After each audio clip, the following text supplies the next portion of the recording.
처음 ETF 선택할 때 내 투자에 맞는 목적이 무엇인지, 장기적으로 성장할 수 있는 시장에 내가 투자하는 건지, 저는 초보자일수록 을 담는 ETF부터 시작을 하시는 게 가장 현실적이지 않나 생각을 합니다. 자산 성장을 기대하는 투자자라면은 당연히 를 기본적으로 보시는 게 좋습니다. 미국 주식은 존버하면 다 오른다, 절대 그렇지 않습니다. ETF를 고를 때 많은 분들이 가장 크게 실수하는 거는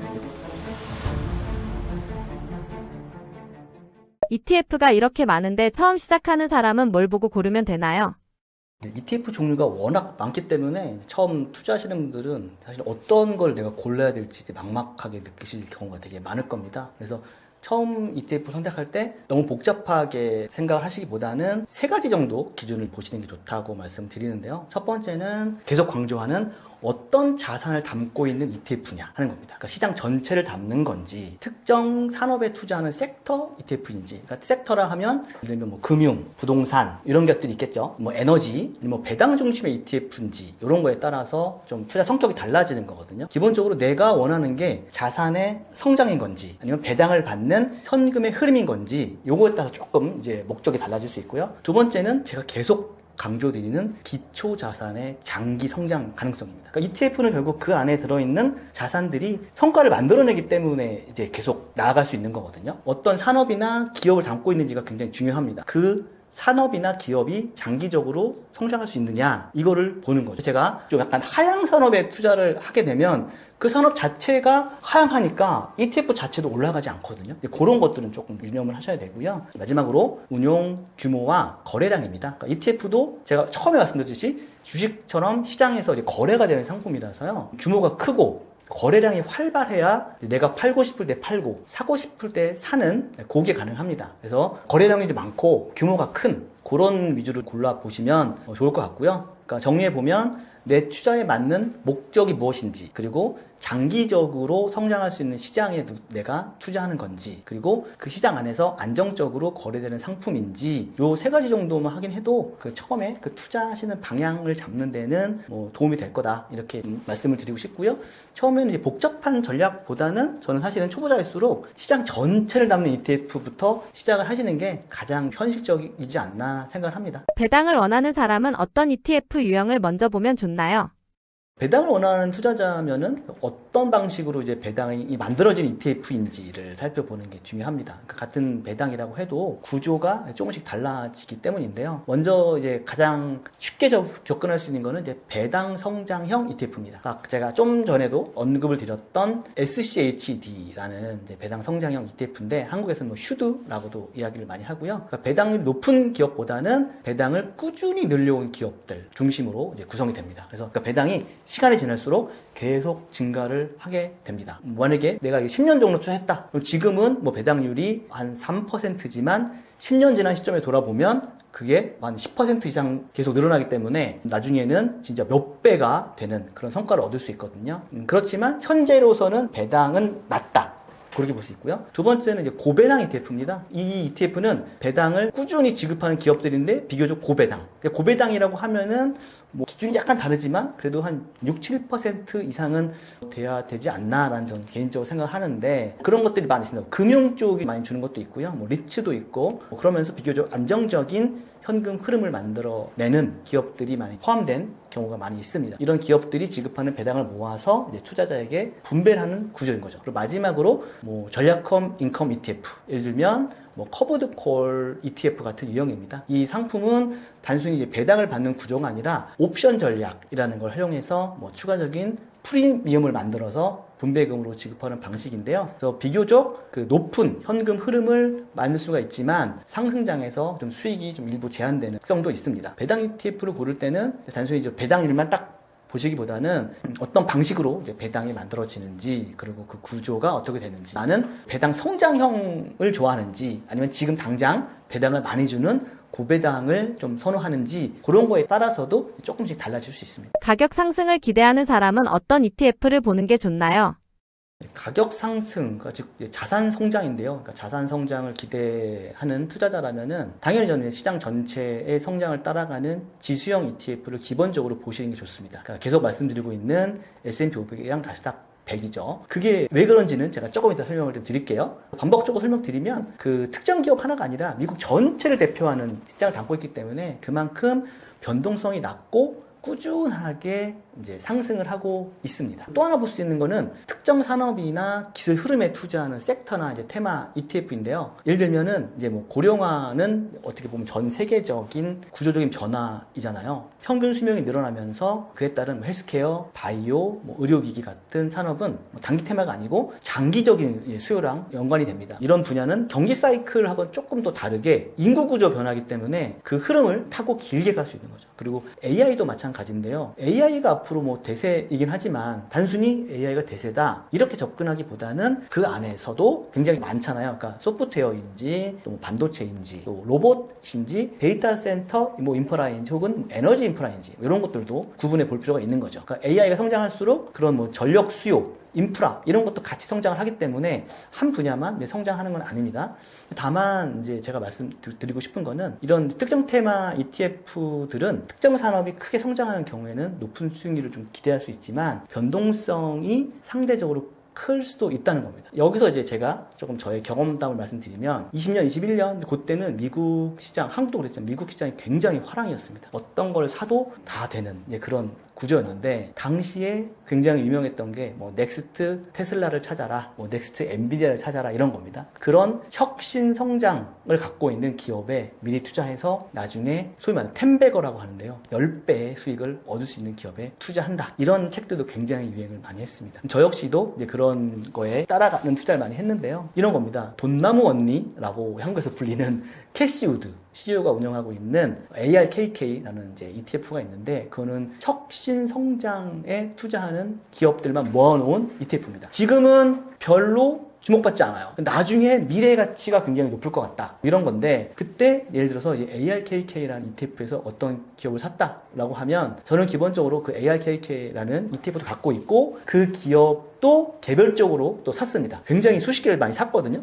큰 금액은 아니지만 굉장히 좀 다양하게 샀습니다. 왜냐하면 그 중에서 어떤 게 나중에 10배가 뜰지 모르거든요. 그랬는데 2년도 초반에 금리가 조정이 되고 우크라이나 러시아 전쟁이 발발했습니다. 그러면서 급격하게 경기가 좋아지기 시작했는데요. 그때 나스닥이 한 15에서 20% 정도 하락을 했는데 제가 가지고 있는 그런 주식들은요 70%, 80% 이상 하락한 종목들이 굉장히 많았습니다. 처음에는 한 50%까지는 어떻게 정신줄을 부여잡을 수 있는데요. 그 이상 떨어지면 나중에 이렇게 생각이 들더라고요. 그래 떨어질 때까지 떨어져 봐라. 어디까지 내려가는지 한번 보자. 약간 이런 마음이 들더라고요. 나중에는 저는 정리를 하고 나오긴 했지만 실제로 그 이후로 떨어져서 고점 대비 95%, 97%까지 떨어진 종목들이 허다합니다. 그래서 이런 말씀 드리는 건 뭐 미국 주식은 가지고 있으면 속된 말로 뭐 존버하면 다 오른다. 절대 그렇지 않습니다. 제가 정말 증명합니다. 제가 산 증인인데 지금도 회복 못한 게 허다합니다. 그래서 그런 것들 하지 마시고 기본적으로 제가 계속 S&P 500, 나스닥 100 뭐 이런 거를 계속 반복적으로 말씀드리는 게 그만큼 안정성이 있고 꾸준히 오르기 때문입니다. 우리가 투자하는 목적은 결국엔 원금을 지키면서 자산을 성장하는 거거든요. 근데 그런 것들 보면서 텐베거도 좋지만 그 텐베거에 내가 모든 자산을 올인할 수는 없어요. 그 중에 그 몇 개 중 혹은 10개, 20개 중에 하나가 터져서 텐베거가 된다고 쳐도 나머지들은 아닐 수 있거든요. 그러니 차라리 전 재산을 S&P 500에 나스닥 100에는 나눠서 몰빵할 수 있습니다. 극단적인 상황에서. 왜냐? 시장 전체가 단기적으로는 떨어지지만 우상향하기 때문에 그래요. 그리고 그게 가장 마음 편한 투자입니다. 저 같은 경우에는 그 외에 이제 개별 종목 투자도 하고 있다고 말씀드렸는데 엔비디아에도 투자하고 있고 구글, 애플 이런 것도 좀 투자하고 있어요. 그리고 빅테크 7이라고 하죠. M7,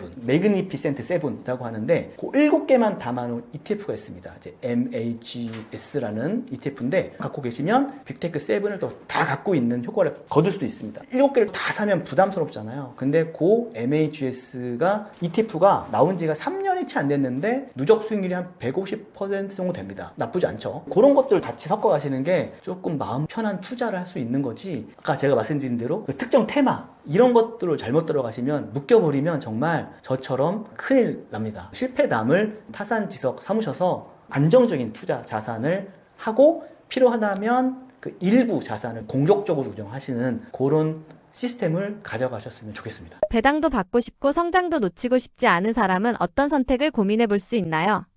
배당도 받고 싶고 성장도 놓치고 싶지 않죠. 모든 아마 투자자분들이 다 그럴 겁니다. 근데 저는 이렇게 말씀드리고 싶어요. 그런 상품을 하나로 딱 가져가시는 것보다는 자산의 역할을 나눠서 가져가시는 게 좀 더 효과적이다. 이렇게 말씀드려요. 그러니까 반복적으로 말씀드려요. 한쪽에는 S&P 500이나 나스닥 지수 같은 그런 지수형 ETF를 가져가시고 다른 한쪽으로는 배당형 ETF나 인컴형 ETF를 따로 가져가시는 거예요. 그렇게 하면 성장 자산은 얘가 성장할수록 자산이 커집니다. 그리고 배당 자산은 꾸준하게 현금 흐름이 창출됩니다. 그래서 이 두 가지가 딱 유기적으로 역할하면서 포트폴리오 안에서 균형을 이뤄가는 구조인데요. 그래서 자산의 성장은 그 시장이 만들어주고 현금 흐름은 배당이 만들어주는 거죠. 성장 자산이 이제 시간이 지나면 나의 자산의 규모를 이제 키워줄 거고요. 또 배당 자산은 그 과정에서 또 저에게 현금 흐름이라는 알찬 그런 과실을 저에게 또 제공해 주죠. 저도 그렇지만 또 일부 상품은 또 커버드 콜 ETF 같은 전략형 상품을 활용하기도 합니다. 근데 이런 ETF 상품들은 조금 비교적 포트폴리오의 일부로 가져가시면 좋겠다라고 계속 이제 말씀을 드리는 거죠. 배당과 성장을 모두 고려하는 투자자라면은 차라리 그 성장 자산 그리고 배당 자산 이렇게 좀 구조를 만들어서 따로따로 가져가시는 것이 훨씬 더 효과적인 투자가 아닐까 이제 그렇게 생각이 되는 거고요. 그 축이 같이 돌아갈 때 좀 안정적인 구조가 만들어진다. 저는 그렇게 봅니다. 배당이 아주 높은 ETF는 어떤 사람에게 맞는 선택인가요? 배당이 아주 높은 ETF는 이제 모든 투자자분들에게 맞는 상품이라기보다는 조금 제한이 돼 있다. 이렇게 생각을 합니다. 먼저 내가 은퇴를 했는데 안정적으로 얼마의 금액이 나와야 되는데 내가 갖고 있는 그 자본금만으로 그거를 가져갈 수 없는 거죠. 예를 들어서 내가 한 3억 정도의 은퇴 자금이 있는데 그거로 안정적으로 한 달에 한 300 이상의 현금 흐름이 필요해요. 그 3억으로 한 달에 300만 원을 만들기는 우리가 보통 추구하는 시장 수익률은 조금 어렵거든요. 그럴 때 약간 고배당 상품에 들어가서 현금 흐름을 만들어낼 수 있는 전략을 활용할 수가 있는 거죠. 근데 그렇지만 모든 금액을 다 고배당주에 투자를 하시는 거는 안 되고요. 일부만 활용을 하는 부분이고 또 하나는 현금 흐름을 빠르게 만들고 싶은 투자자죠. 그러니까 예를 들어서 커버드콜 전략을 활용한 ETF 같은 경우에는 분배금이 높습니다. 배당금이 높기 때문에 빨리 현금 흐름을 창출할 수가 있습니다. 근데 이런 것도 이제 단순히 배당금이 높다라고 이제 접근하시는 게 아니라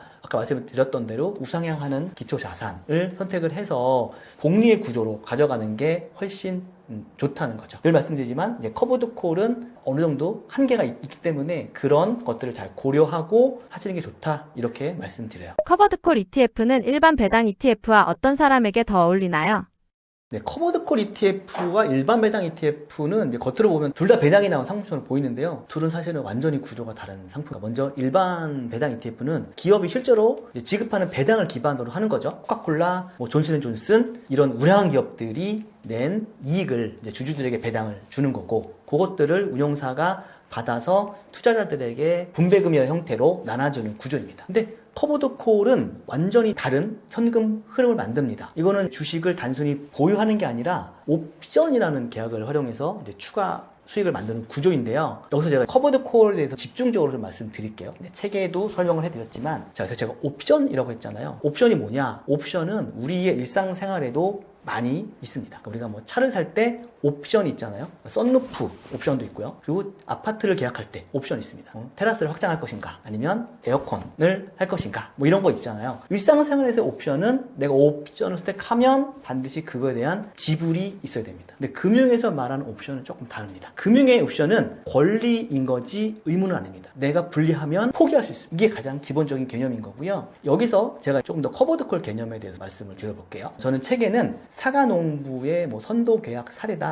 이렇게 말씀드렸는데, 저 나름대로 이제 커버드콜을 이해하려고 많이 공부를 했고, 지금 책에는 제가 이해한 거를 저만의 언어로 이제 최대한 쉽게 이제 풀어낸 거를 지금 말씀드리는 겁니다. 자, 저는 이제 농부입니다. 매년 가을이 되면 이제 사과를 수확을 하는데요. 보통 평년에 한 상자에 5만 원씩 받았습니다. 저는 올해도 5만 원 정도가 될 거라고 예상을 하고 있어요. 근데 여름에 도매상에서 찾아와서 저에게 이런 말을 합니다.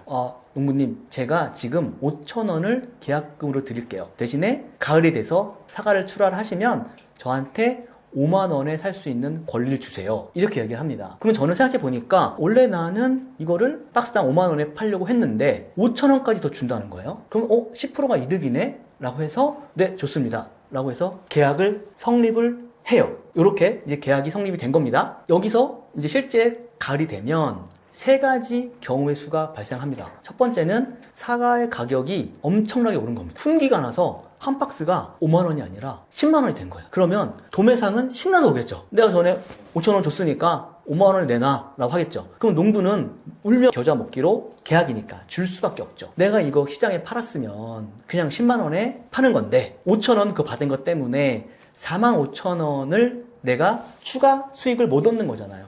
반면에 도매상은 굉장히 큰 이익을 얻는 거죠. 요게 바로 커브드 콜로 표현하자면 농부는 5천 원이라는 옵션 프리미엄을 받은 겁니다. 그리고 계약을 했기 때문에 10만 원이라는 그 금액을 받지 못하고 5만 원에 넘겨줄 수밖에 없는 거예요. 4만 5천 원은 도매상이 가져갔습니다. 그래서 커브드 콜은 빠른 상승장에서 수익이 제한이 된다라고 말하는 게 바로 이런 구조입니다. 두 번째는 똑같이 5만 원에 팔리는 거예요. 이런 경우에는 도매상이 저에게 5만 원 주고 가져가도 되고 아니면 어디서 사든지 5만 원이니까 옵션을 행사하지 않을 수도 있습니다. 그럼 저는 이미 5천 원 받았으니까 도매상에게 5만 원에 팔건 다른 곳에 5만 원에 팔건 똑같습니다. 그래서 5천 원을 받게 되는 거죠. 농부는. 커브드 콜은 시장이 횡보할 때 고만고만한 시장에서 가장 유리합니다. 마지막은 사과가 폭락한 거예요. 원래 5만 원을 받았는데 폭락해서 2만 원이 된 겁니다. 그러면 이거는 이제 어떻게 보면 농부 입장에서는 불가항력이죠. 근데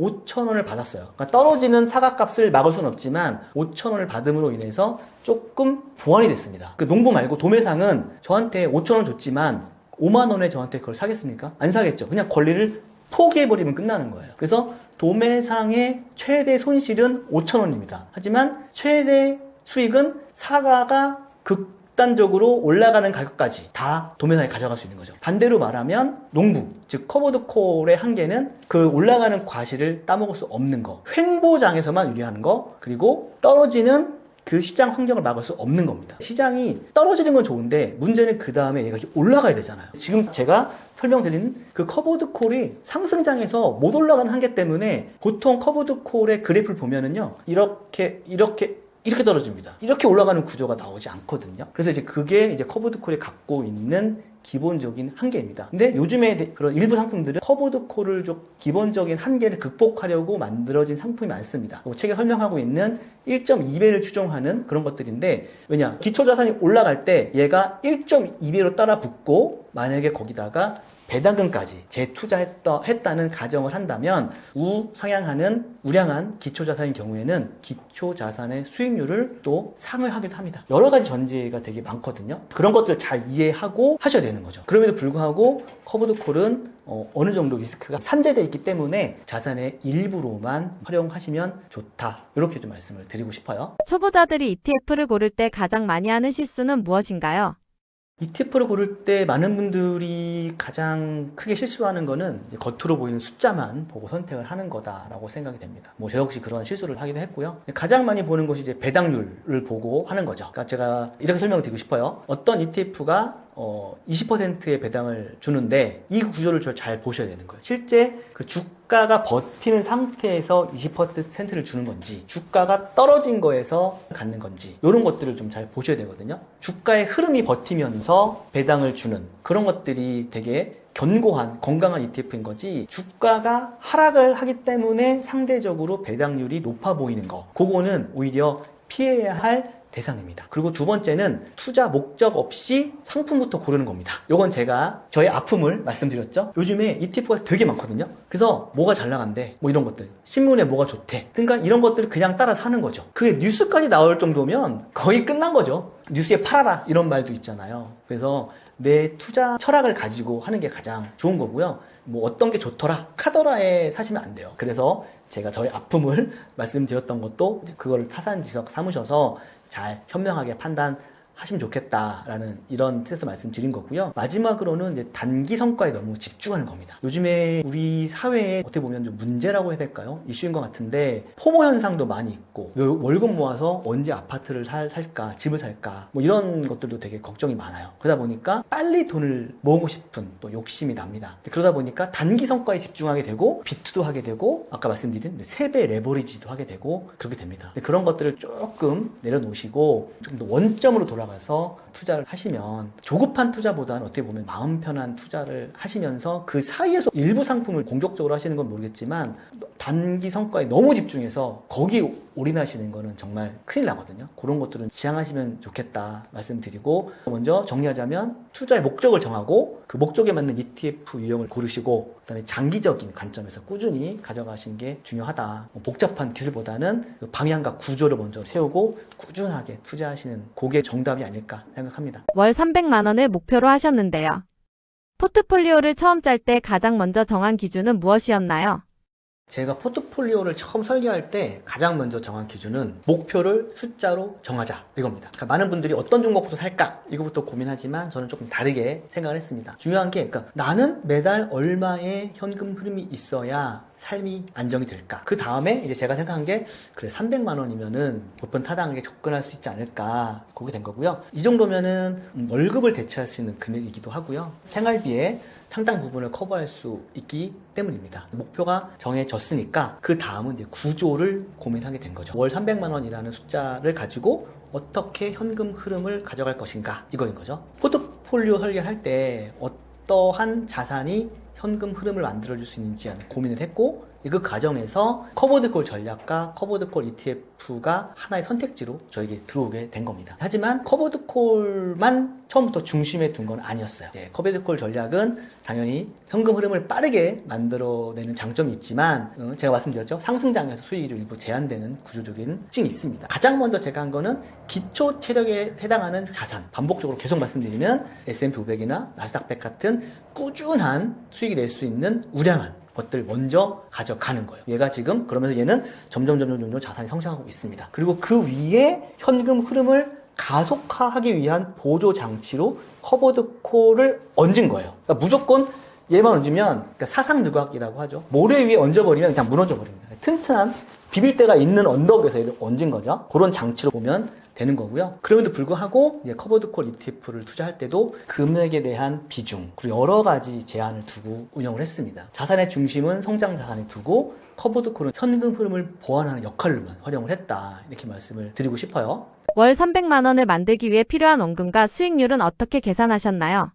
제가 월 300만 원 목표를 계산할 때 가장 먼저 한 게 목표 금액을 연간으로 바꾸는 거죠. 제가 이제 300만 원이 필요하다라고 했으면 연 3,600이잖아요. 그럼 그 다음에 이 현금 흐름을 만들기 위해서는 보통 얼마 정도의 자산이 필요할까를 따져본 거죠. 그래서 저는 이제 계속 여러 가지 시장에 투자하면서 제가 연 한 8% 정도는 가능할 거다라고 이제 보고 있거든요. 그걸 가정했을 경우에 약 5억 원이 채 안 되는 금액, 약 5억 원 정도의 금액이 이제 필요한 겁니다. 근데 문제는 이제 지금 당장 5억 원에 해당하는 그 정도 자산이 없는데 그러면 어떻게 내가 이거 시작을 할 수 있을까라고 생각을 한 거죠. 처음부터 이 큰 자산을 전제로 생각한 건 아니고요. 오히려 작은 시드머니로 시작을 해서 이제 배당을 재투자하고 복리 구조를 활용하면 자산을 키워서 만들어갈 수 있지 않을까라는 생각을 하고 접근을 한 거죠. 책에서 설명한 이제 시나리오도 바로 그런 구조입니다. 1,000만 원으로 시작하고 이제 배당은 소비하지 않고 이제 다시 재투자하면서 자산을 키워나가는 방식인데요. 만약에 1,000만 원이 없다면 적립식으로 투자하는 방법도 충분히 현실적인 접근이라고 생각을 합니다. 특히 요즘처럼 시장의 변동성이 굉장히 큰 환경에서는 적립식 투자가 오히려 장점이 될 수 있다 이렇게 보는데요. 왜냐하면 적립식 투자는 시간을 무기로 해서 시장의 변동성을 끌어안는 구조입니다. 높으면 높은 대로, 낮으면 낮은 대로 해서 평단가가 맞춰지거든요. 그래서 저는 이게 훨씬 더 시장의 흐름을 따라갈 수 있는 투자다 이렇게 생각을 하고요. 중요한 거는 제가 처음부터 완성된 자산 규모로 시작한 게 아니라 복리가 작동하는 구조를 이제 만들어가면서 한 거죠. 월 300만 원이라는 숫자도 한 방에 빡 도달하는 그런 숫자는 아니고요. 재투자 그리고 시간들이 결합되면서 자산이 스스로 커지는 과정 속에서 만들어지는 결과다 이렇게 말씀드리고 싶어요. 그리고 실제로 제가 책에도 그대로 오픈해 놨는데 계좌에 투자하고 있는 커버드콜 ETF 금액은 1,800만 원 정도 됩니다. 1,800 정도 되는데 25년도에 받은 세후 배당금이라고 제가 표현할게요. 세후 배당금이 1,100만 원입니다. 60% 정도 되거든요. 근데 그때는 25년도는 시장이 더 좋긴 했어요. 다만 문제는 이 배당금이 매달 일정하지 않다는 겁니다. 어떤 달에는 50만 원 정도가 나오기도 했고요. 어떤 달에는 150만 원 정도가 나오기도 했습니다. 그러니까 월별로 따지면 한 3배 정도의 차이가 난 거예요. 근데 내가 만약에 이거를 생활비로, 노후에 생활비로 매월 사용해야 한다라고 하면은 이 들쭉날쭉한 것 때문에 저는 굉장히 불안에 휩싸일 것 같아요. 그래서 저는 이 돈을 생활비로 사용해야 돈은 아니다라고 생각한 거고요. 오히려 뭐 50만 원이건 150만 원이건 매월 다르게 들어오지만 들어오는 금액은 1년에 들어오는 금액은 있으니까 이런 것들을 계속 현금 흐름에 재투자를 하면서 복리의 속도를 높이고 자산을 키우는 전략으로 접근한 거죠. 배당을 소비하는 게 아니라 재투자를 통해서 자산이 스스로 현금 흐름을 만들어내는 시스템 만드는 거. 제가 접근한 방식은 이겁니다. 그 목표를 달성하기 위해 결국 어떤 투자 전략을 선택하셨나요? 300만 원이라는 목표를 세운 뒤에 이제 제가 선택한 전략의 핵심은 자산의 역할을 나누는 겁니다. 많은 분들이 이제 인컴 투자를 한다고 하시면 보통 그 상품에만 딱 투자하시는데, 그럼 제가 말씀드렸죠. 모래 위에 있는 성이라고 성장 자산하고 현금 흐름 자산을 나눠서 같이 운영을 해야 튼튼한 구조를 가져갈 수 있거든요. 지수형 ETF나 성장 기업 투자. 그러니까 제가 말씀드리는 건 ETF만 말씀드리는 건 아니에요. 그러니까 아까 말씀드린 M7을 가져갈 수도 있고요. 그 위에 뭐 시총 1위인 엔비디아를 가져갈 수도 있고요. 그건 이제 본인의 투자 철학에 따라 이제 판단할 수 있는 건데, 기본적으로 우량한 자산들을 가져가야 된다. 성장을 키우는 그런 거고, 그 다음에 현금 흐름을 만들어주는 자산을 더 하셔서 가져가는 게 이제 가장 좋은 구조인 거죠. 성장은 기초 자산이 만들고, 현금 흐름은 인컴 자산이 보완하는 구조를 만드는 거. 그 다음에 배당과 분배금을, 그 구조에서 가장 중요한 거는 이제 분배금을 다시 재투자하는 거죠. 그렇게 해서 재투자 기간이 길어지면 결국에는 자산 규모가 커지고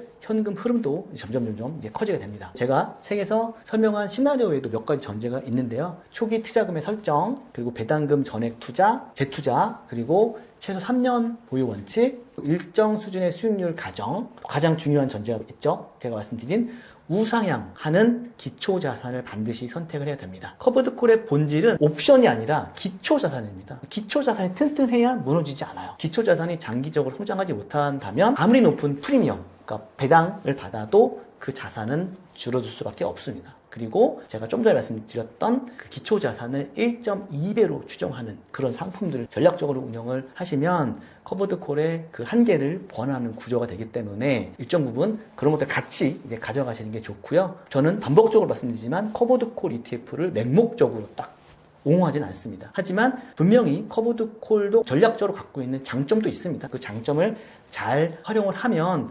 단기적으로 성장 현금 흐름의 부스터 역할을 할 수 있다. 하지만 그 안에서 여러 가지 장치를 제가 걸어놨으니까 그런 거를 같이 고민해 보시고 적용을 하시면 좋을 것 같고요. 결국에는 이제 300만 원이라는 목표도 딱 뭐 하나로 이렇게 만들어지는 건 아니라요. 기초 자산이 성장하는 거, 복리의 재투자, 그리고 뭐 추가 납입, 자산 역할 분리, 이런 것들이 다 같이 유기적으로 만들어진 결과물이라고 저는 말씀드리고 싶습니다. 투자 방식별로 예상 배당금은 어떻게 시뮬레이션 하셨나요?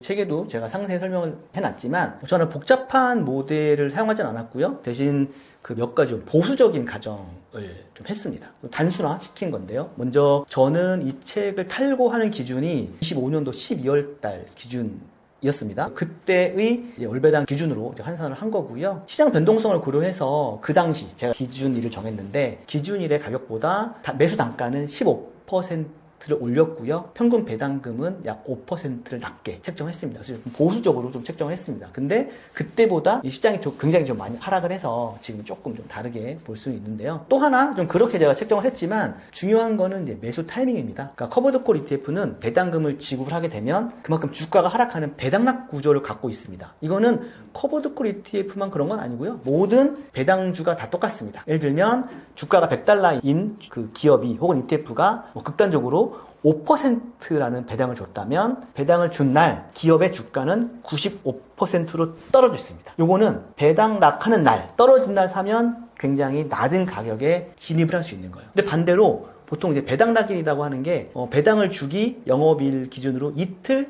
이전에 사야 되거든요. 근데 만약에 배당 낙일이 금요일이다. 그러면 그러니까 목요일 날 사시면 안 되는 거예요. 목요일 날 사게 되면 배당금도 못 받고 주가도 배당락 때문에 하락하는 굉장히 안 좋은 결과를 낳게 됩니다. 배당락을 기준으로 최소 영업일 기준으로 이틀 전에는 이제 매수를 하셔야지 되는 거고요. 그래서 배당락 하는 날, 그날 사면 좀 저점으로 들어갈 수 있는 거고요. 또 하나는 제가 말씀드린 게 CNN 공포와 탐욕 지수 말씀도 드렸잖아요. 그렇게 내가 조금 더 적립식으로 모아가다가 그럴 때 또 많은 금액을 또 투자하는 방법도 있습니다. 그렇게 되면 낮은 가격에 진입을 하기 때문에 내가 갖고 있는 배당 수익률은 또 올라가게 됩니다. 그런 것들도 활용을 하시면 굉장히 더 낮은 가격에 진입할 수 있고요. 그리고 이러한 전제를 바탕으로 해서 저는 그 세 가지의 투자 시나리오를 계산한 겁니다. 이건 투자금에 관련된 건데요. 첫 번째는 1,000만 원을 거치식으로 투자하는 겁니다. 근데 요즘 같은 변동성 시장에서는 이게 되게 불안하거든요. 반대로 작년 그 4월 때 관세 때문에 주식이 확 떨어진 그때는 주식시장이 최저점이기 때문에 최저점이라는 인지를 하고 한 번에 들어가면 굉장히 큰 수익을 가질 수 있지만 지금은 변동성이기 때문에 제가 권하는 방식은 아니고요. 오히려 적립식으로 접근하는 건데 이것도 두 가지로 나눴습니다. 적립식 1화는 그러니까 초기에 200만 원 투자하고 매월 100만 원씩 적립을 하는 거죠. 그러면은 이게 한 1,300 정도 되는 거죠. 이 시장 타이밍 리스크를 줄이면서 복리 효과도 최대한 활용할 수 있는 이제 균형이 잡힌 결과물이고요. 근데 나는 100만 원도 버겁다 하시는 분들 분명히 계시거든요. 그럴 때는 이제 초기에 300만 원을 투자를 해야 되는데 300만 원인 건 최소한 뭔가 이 눈덩이가 굴러가게, 복리라는 그 눈덩이가 굴러가게 할 수 있는 좀 금액이라고 보시면 될 것 같아요. 그래서 300만 원 투자를 하고 매월 50만 원씩 2년 동안 적립식으로 투자하는 방식인 거죠. 이건 1,500 정도 되는데 저는 어떻게 보면은 한 번에 투자하기 어려운 분들에게 가장 현실적으로 접근할 수 있는 방법이 아닐까 생각이 됩니다. 이 세 개에 대한 그 시뮬레이션 값은 다 거의 비슷비슷합니다. 이것들이 이렇게 했지만 3년 뒤에 월 300만 원 현금 흐름을 구조를 만드는 건 동의를 하고요. 다만 이제 자금의 그런 여력 그리고 투자 성향에 따라서 방식이 조금 이제 달라지는 거고요. 제가 가장 중요하게 말씀드리고 싶은 거는요. 사실 방법이 아니라 지속성입니다. 지속성. 뭐 배당이 줄 수도 있고 시장이 흔들리고 이럴 때도 있는데 끊임없이 계속 재투자를 하면서 이어가야 되는 거고요. 복리는 단기간에 그냥 확 나오는 게 아니라 그런 시간하고 꾸준함 위에서 작동하는 구조이기 때문에 그런 원칙을 가져가셨으면 좋겠습니다. 자금이 크지 않은 상황에서 현금 흐름을 만들려면 어떤 전략이 현실적이라고 보시나요? 자금이 크지 않은 상황에서 현금 흐름을 만들려면 저는 이제 무엇보다 속도보다 사실 구조를 먼저 만들어야 된다라고 이제 생각을 하는데요. 많은 분들이 이제 현금 흐름 투자를 하면 내가 자금이 별로 없으니까 높은 배당 투자를 해서 좀 빨리 성과를 얻고 싶다 이런 생각을 하실 거예요. 근데 자산 규모가 작은 상태에서 이제 배당을만 쫓는 전략은 오히려 그 조급함 때문에 리스크가 커질 수 있습니다. 반복적으로 말씀드리지만 기초 체력에 해당하는 자산을 만드는 게 중요한 거죠. 왜냐하면 나스닥 100 그리고 S&P 500이 최근 10년 동안의 누적 수익률이요. S&P 500이 약 250% 정도 되고요. 나스닥 100이 한 500% 정도 됩니다. 그러면 예를 들어서 나스닥 100을 추종하는 ETF에 매달 20만 원씩을 한 30년 동안 연수익률 20%로 투자한다면 지금 나스닥 100이 10년 동안에 500%잖아요. 그러면 그 정도는 나올 수 있거든요. 그러면은 한번 네이버에서 연복리 계산기 이렇게 쳐보시면 나올 텐데 매월 20만 원을 30년간 연수익률 20%로 하게 되면 아마 31억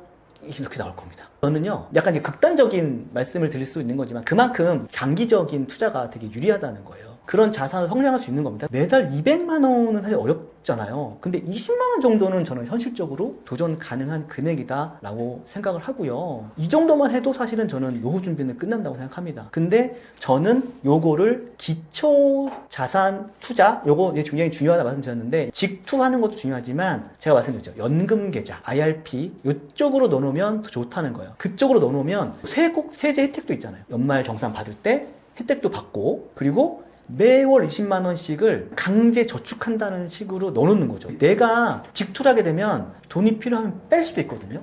그렇게 넣어놓으면은 이건 정말 빼면 안 될 것 같은 그런 느낌이 듭니다. 거기서 꾸준히 얘가 성장을 하고 있는 거예요. 내가 그렇게 지쳐진 듯 20만 원을 그렇게 투자를 하면 사실은 얘가 나중에 저의 노후를 든든하게 받쳐주는 버팀목이 될 수 있는 거죠. 저는 이제 다양하게 다른 공격적인 투자를 할 수 있는 거고 이제 그런 거라고 생각을 합니다. 그래서 지수형 ETF를 저는 투자의 기초 체력이다라고 계속 반복적으로 이제 말씀을 드리는 거죠. 그 위에 현금 흐름을 보완하는 전략 이런 게 굉장히 현실적인 거죠. 그것도 적립식으로 이제 말씀을 드리고 싶은 건데요. 자, 여기서 이제 제가 말씀을 드리고 싶은 게 있어요. 한 달에 100만 원 정도를 내가 투자하는 분들도 그 여력을 만들기가 정말 쉽지 않습니다. 한 달에 100만 원을 만들 수 있는 분들은요, 제가 보기에는 정말 그것도 대단하신 것 같아요. 특히 저같이 외벌이 가정이거나 아니면 자영업자 분들도 뭐 많이 버는 분도 계시지만 실제로 그렇지 못한 분들도 많거든요. 또 프리랜서 이런 분들은 꾸준하게 100만 원을 만들어내기가 쉽지 않습니다. 그래서 저는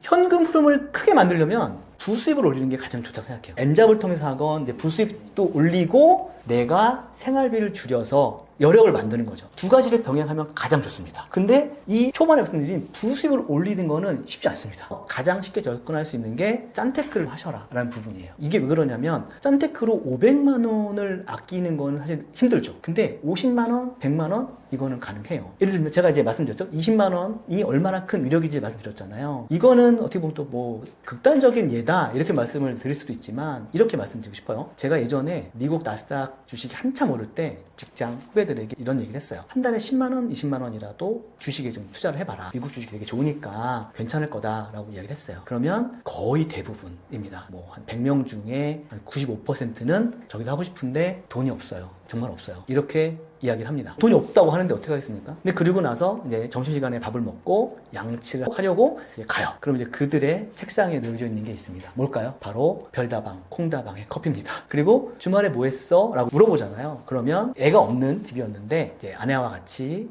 주말에 브런치 카페에 가서 브런치를 먹었다고 합니다. 5만 원, 6만 원짜리도 있었는데 3만 원짜리를 먹었대요. 그러면 2인이면 6만 원이죠? 자, 아까 제가 말씀드렸죠. 커피 한 잔 한 달 아끼면 15만 원이 되죠. 5천 원만 해도. 그리고 그 브런치 합치면 한 달에 20만 원 나옵니다. 그래 20만 원은 어떻게 보면 나의 30년 뒤에 나의 노후에 그 30억을 내가 지금 현가로 땡겨와서 소비하고 있다. 이렇게 보시면 되는 거예요. 그러니까 뭐 제가 극단적으로 표현할 수도 있지만 좀 그렇게 되게 이제 중요한 거죠. 그래서 따지고 보면 내가 어떠한 것들을 줄일 수 있는지 이런 것들이 굉장히 중요하거든요. 내가 지금 정확하게 나의 지금 소득이 얼마인지, 자산이 얼마인지, 그리고 나는 어떻게 지출하고 있는지 이런 것들은 종이에 써보시고 줄여나갈 수 있는 것들은 줄여나가시면 제가 보기에는 한 50에서 100만 원은 저는 아낄 수 있다라고 생각을 해요. 왜 그러냐면 예전에 제가 사기 사건에 휘말려가지고 창피한 얘기지만 휘말려서 제가 법적인 책임은 없지만 도덕적인 책임을 지고 한 2억 5천 이상 거의 3억 되는 돈을 제가 끌어안은 적이 있습니다. 담보로 아파트 대출을 받기도 했고 집에 있는 모든 자산을 다 팔기도 했고 그랬습니다. 그때는 사실은 뭐 엔잡이란 이런 말도 없었어요. 그냥 제가 할 수 있는 거라고는 죽도록 아끼는 것밖에 없었거든요.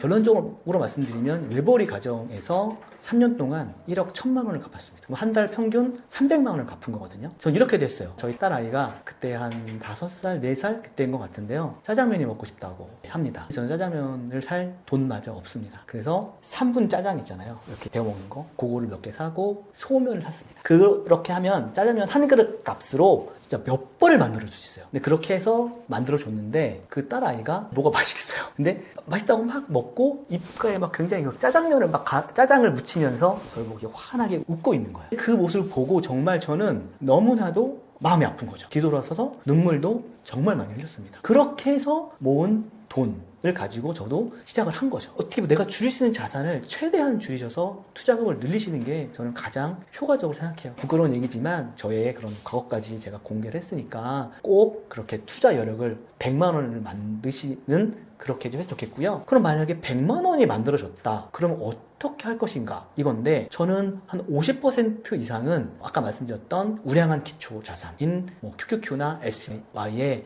투자하시라고 말씀드리고요. 그리고 나머지 50%는 그것도 만약에 내가 좀 현금 흐름을 빨리 하고 싶다고 하면 커버드 콜 투자할 수 있다고 생각해요. 그것도. 다만 그거를 계속 가는 건 아니고요. 한 2년 이 정도까지만 하시고요. 2년 딱 지나면 그 돈으로 계속 복리 굴리시고 나머지 금액으로는 다시 뭐 기초자산이라든가 아니면 건전한 그런 배당을 주는 ETF 혹은 고배당주 BDC라고 그런 기업에 대출을 해서 이자를 받아서 배당으로 주는 건데 10% 넘는 그런 우량한 BDC들도 많이 있거든요. 그래서 제가 책에다가 한 7, 8%에서 한 12% 정도 되는 그런 배당 기업들도 많이 소개를 했어요. 그런 것들도 나는 만약에 커버드 콜 투자 방식이 나와 맞지 않다 라고 생각되시면 그런 것도 하나의 전략인 거죠. 왜냐하면 투자는 그 책임은 오롯이 본인이 지는 겁니다. 그래서 해보시고 감당이 안 되면 그 리스크를 감당할 수 없으면 다른 방식으로 접근하시는 게 가장 좋다라고 생각을 해요. 그래서 저는 책에다가 수익률 공개까지 다 했습니다. 제가 어떻게 했고 제가 선택한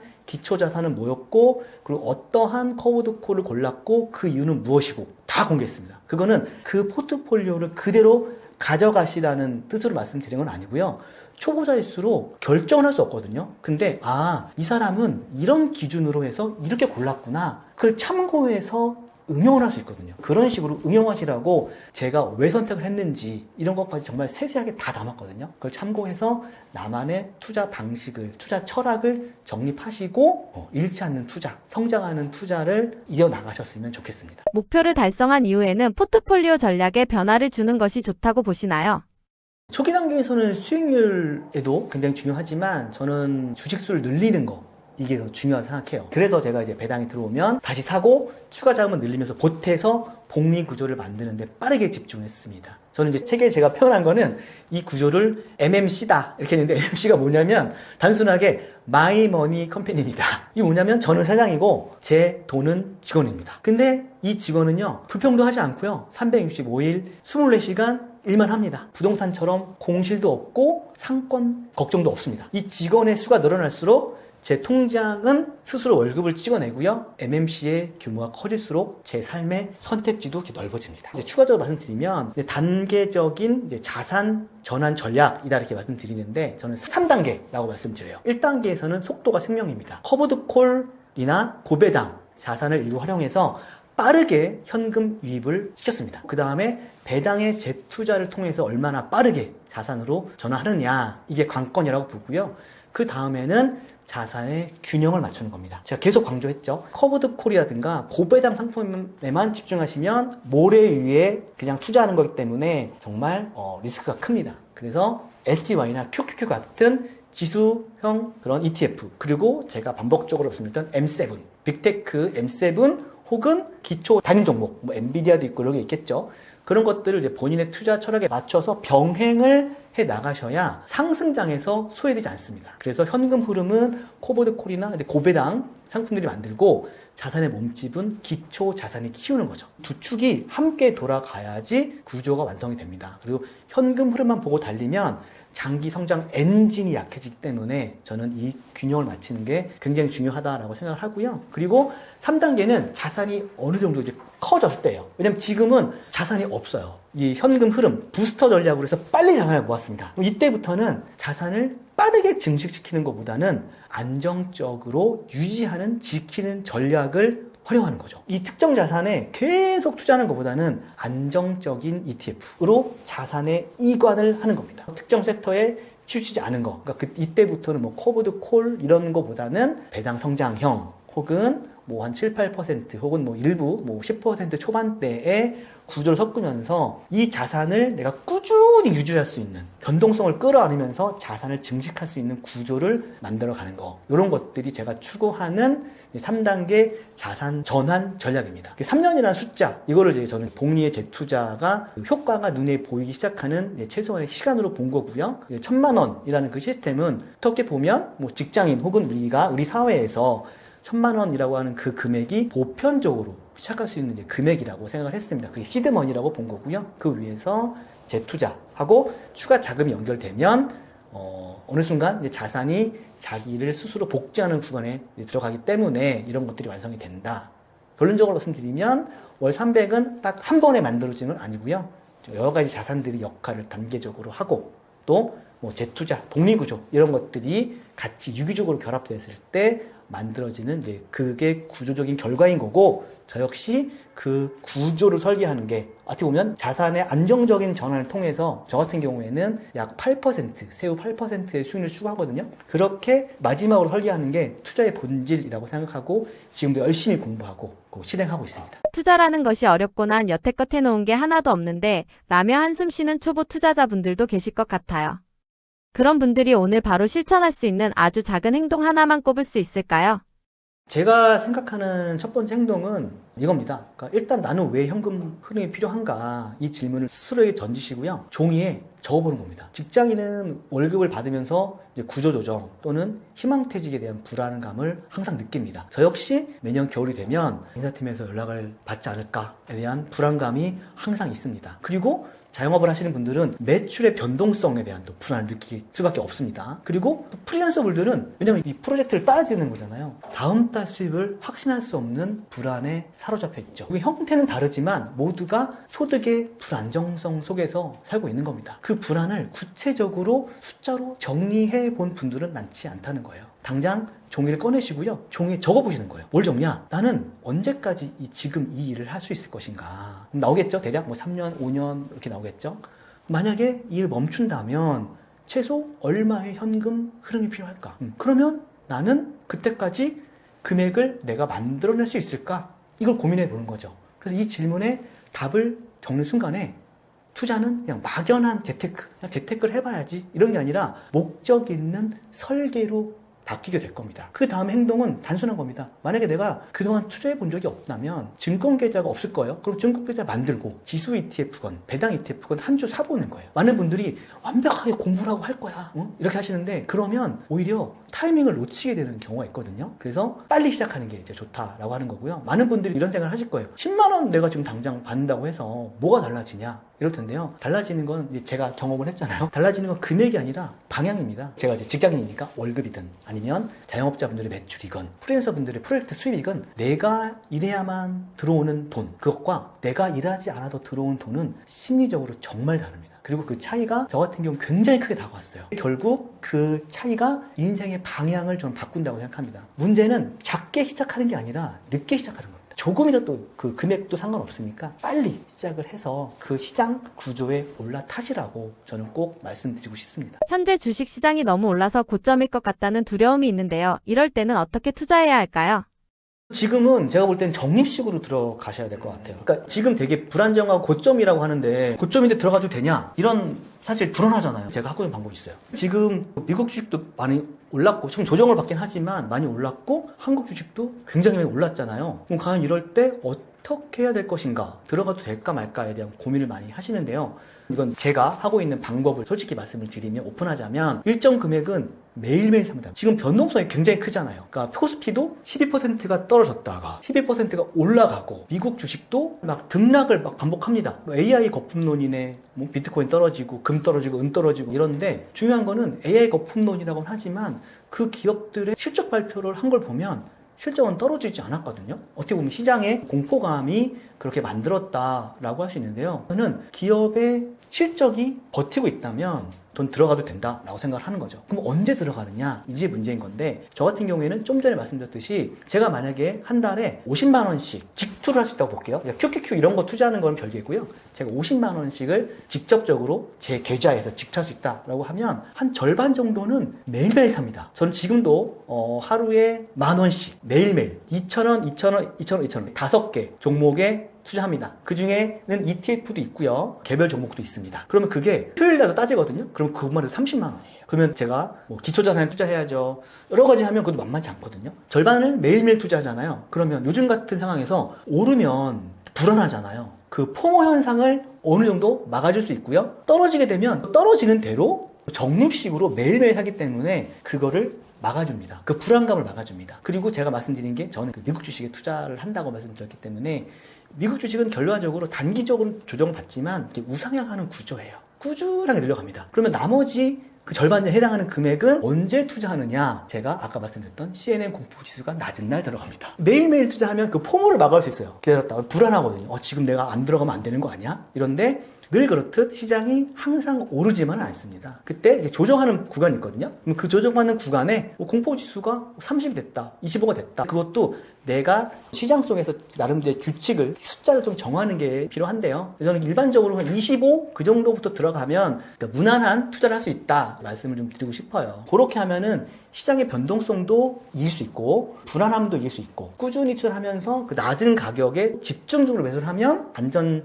마진을 확보하고 투자하기 때문에 어느 정도의 또 수익률이 또 올라가는 그런 구조를 만들 수가 있습니다. 그러니까 이건 제가 하는 방식인데 한번 참고해서 또 본인만의 투자 방식을 정립하시고 실행하셨으면 좋겠다는 뜻으로 말씀드렸습니다. 요즘 ETF 얘기를 많이 하는데 이거 주식인가요?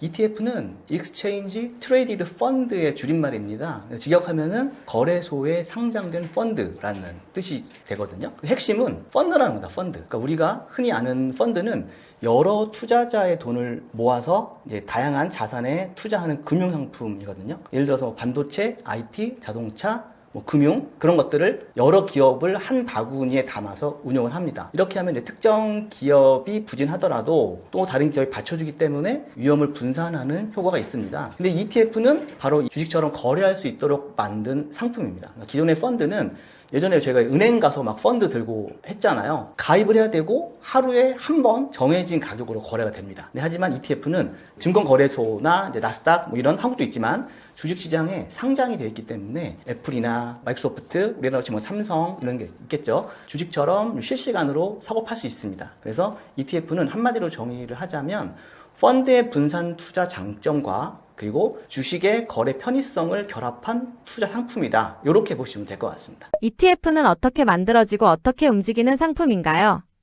ETF는 보통 이제 특정 지수를 따라가도록 설계되어 있는데요. 그걸 이제 벤치마크 지수라고도 합니다. 예를 들어서 S&P 500 지수를 추종하는 ETF면 운용사는 이제 애플, 또 마이크로소프트, 엔비디아 이런 기업들을 실제로 일정 비율, 그러니까 일정 비율이라 하면 여기서 시가총액을 보통 기준으로 합니다. 그렇게 비율을 담아서 포트폴리오로 구성을 합니다. 그래서 그 포트폴리오를 잘게 쪼개서 S&P 500이니까 그 안에는 500개 기업이 들어있는 거죠. 그걸 주식처럼 만들어서 거래소에서 사고 팔 수 있도록 만든 것입니다. ETF는 기본적으로 추종하는 지수의 움직임을 따라서 설계된 S&P 500이 오르면 해당 ETF 가격도 오르게 되고요. 떨어지면 같이 떨어지게 됩니다. 근데 ETF가 등장한 배경에는 사실은 좀 투자자들의 요구가 있었습니다. 과거에는 이제 펀드 매니저가 종목을 골라서 운영하는 이걸 액티브 펀드라고 하거든요. 시간이 지나면서 수수료가 높고 성과가 오히려 낮았어요. 근데 불만이 커졌습니다. 시장 평균 수익률을 그대로 따라가면서 비용을 낮춘 인덱스 펀드라고 하는데요. 그런 투자 방식이 등장했고 여기서 주식처럼 실시간 거래가 가능한 구조를 결합한 게 바로 ETF다. 이렇게 말씀드리고 싶고요. 그 대표적인 사례가 이제 90년대 초에 등장한 S&P 500 ETF인 SPY입니다. 이후에 이제 ETF는 주식뿐만 아니라 채권, 원자재, 부동산 리츠, 심지어 특정 투자 전략까지 담은 다양한 상품으로 발전했습니다. ETF는 저렴한 비용, 손쉬운 거래, 또 자동 분산 투자 이런 장점을 동시에 갖춘 금융 도구라고 볼 수 있겠습니다. 국내 ETF와 미국 ETF는 투자 환경이 어떻게 다른가요?